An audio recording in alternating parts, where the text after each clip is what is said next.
پیدا کر دے کہ اس جنگ میں براہ راست کون کود پڑے؟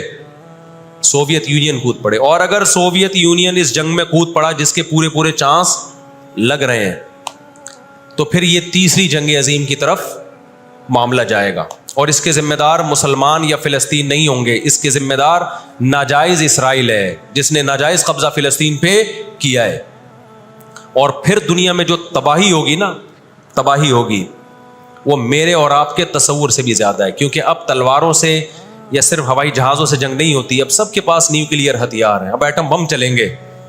ہمیں اللہ کی رحمت سے اور قرآن اور حدیث کی جو بشارتیں مل رہی ہیں اس سے پوری امید ہے کہ انشاءاللہ یہ جو ابھی حالات ہوئے ہیں یہ فلسطین کی شکست پہ منتج نہیں ہوں گے. انشاءاللہ یہ اسرائیل کی شکست پہ اور یہودیوں کی ہمیشہ کے لیے شکست پہ یہ اس کا نتیجہ نکلے گا انشاءاللہ. اور نبی صلی اللہ علیہ وسلم کی وہ حدیث پوری ہوگی کہ تمہاری جو بڑی جنگ ہوگی, نبی نے کیا فرمایا, اس امت کی ایک جماعت ہمیشہ جہاد کرتی رہے گی. لا یزال طائفۃ من امتی ظاہرین علی الحق, ہر دور میں لڑائی ہوئی ہے, جہاد ہوا ہے.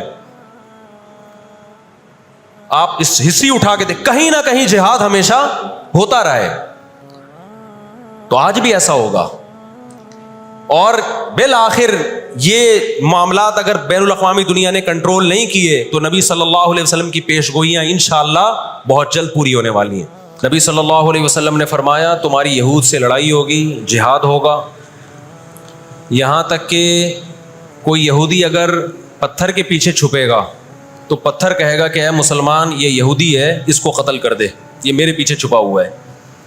ہر درخت بھی گواہی دے گا, ہر پتھر بھی گواہی دے گا, الا الغرقد, سوائے غرقد درخت کے. یہودیوں کو کوئی مقدس درخت ہے جو اسرائیل میں بہت زیادہ لگاتے بھی ہیں یہ لوگ. نبی صلی اللہ علیہ وسلم نے جب یہ بات ارشاد فرمائی تو اس وقت مسلمانوں کی یہودیوں سے ایسی کسی لڑائی کا تصور بھی نہیں تھا.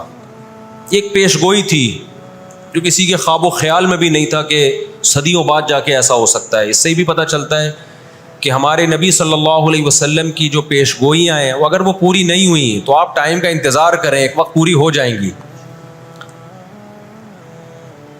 1300 سال تک مسلمانوں کو اس حدیث کا مطلب سمجھ میں نہیں آیا. عملی دنیا میں ایمان تو تھا سب کا کہ اللہ کے نبی نے جو فرمایا برحق ہے, کیونکہ یہودیوں سے میں نے بتایا نا لڑائی ہوئی نہیں ہے. جب مدینہ سے اور جزیرہ عرب سے ان کو نکالا گیا, یہ دنیا کے مختلف ملکوں میں جا کے آباد ہو گئے. اس کے بعد یہ ہمیشہ یا تو عیسائیوں کے زیر سایہ رہے ہیں یا مسلمانوں کے زیر سایہ رہے. ان کی لڑائی اگر ہوئی عیسائیوں سے ہوئی ہے, مسلمانوں سے ان کا کبھی ٹاکرا نہیں ہوا. لیکن پیغمبر صلی اللہ علیہ وسلم نے کیا فرمایا صحابہ سے, تقاتلون, تم لڑو گے. تم سے مراد یہ امت لڑے گی, ایک وقت آنے والا ہے اور ایسی لڑائی ہوگی, ایسی لڑائی ہوگی کہ حتی یختبی احدکم وراء الحجر, کہ پتھر اور درخت بھی یہودی کا ساتھ دینا چھوڑ دیں گے. آج دنیا جن حالات کی طرف جا رہی ہے نا, یہ ایسا لگتا ہے کہ اس حدیث کے پورا ہونے کا ٹائم آ گیا ہے. ہم جب قرآن مجید پڑھتے تھے, اب بھی پڑھتے ہیں, لیکن جب طالب علمی کے دور میں جب سمجھ کے پڑھنا سیکھا ہم نے,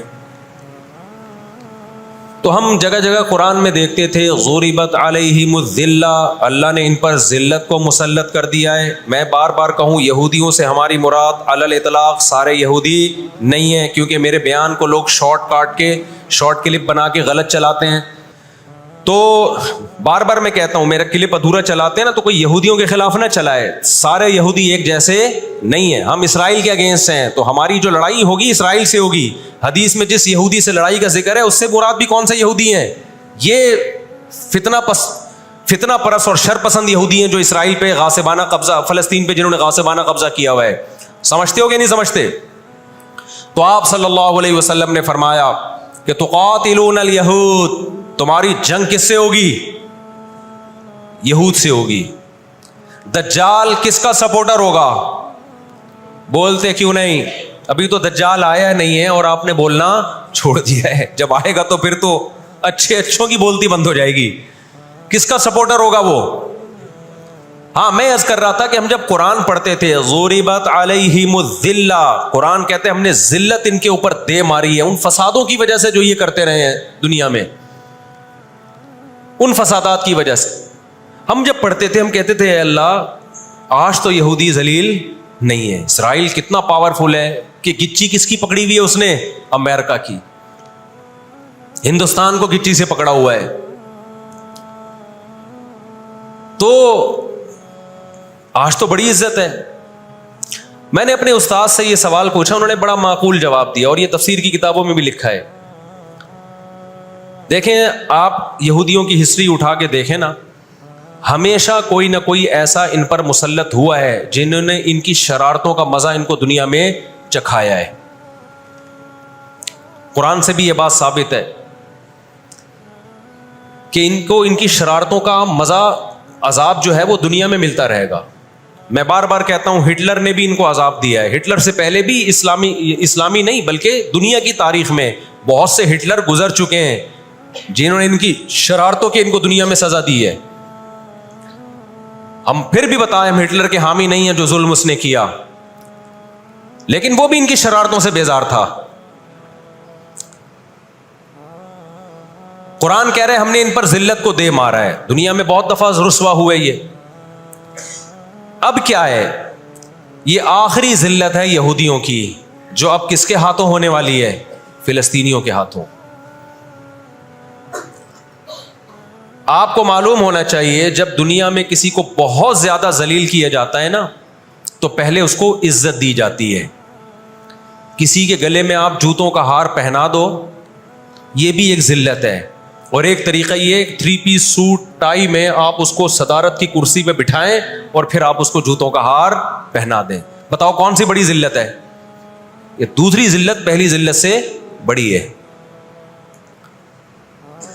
پوری دنیا میں مار کھانے کے بعد نا, اپنی شرارتوں کی وجہ سے, آج اللہ نے ان کو ایک تھوڑی سی حکومت دی ہے.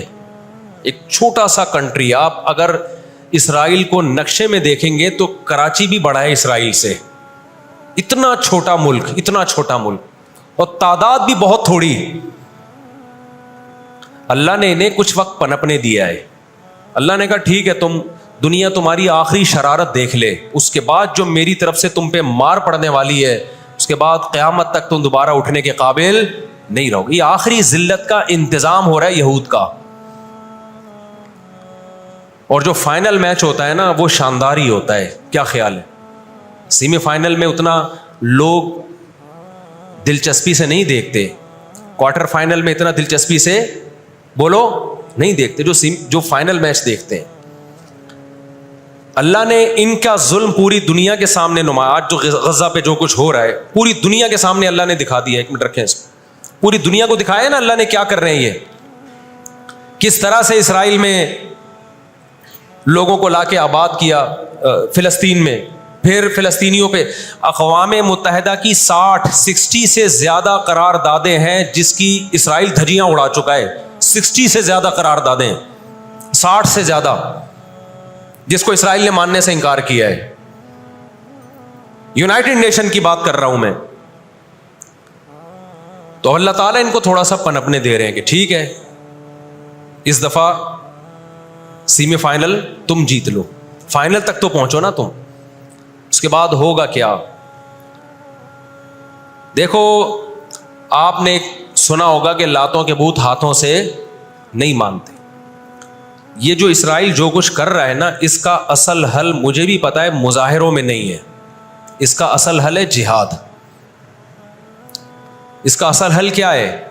جہاد, جو کہ فلسطینی کر رہے ہیں.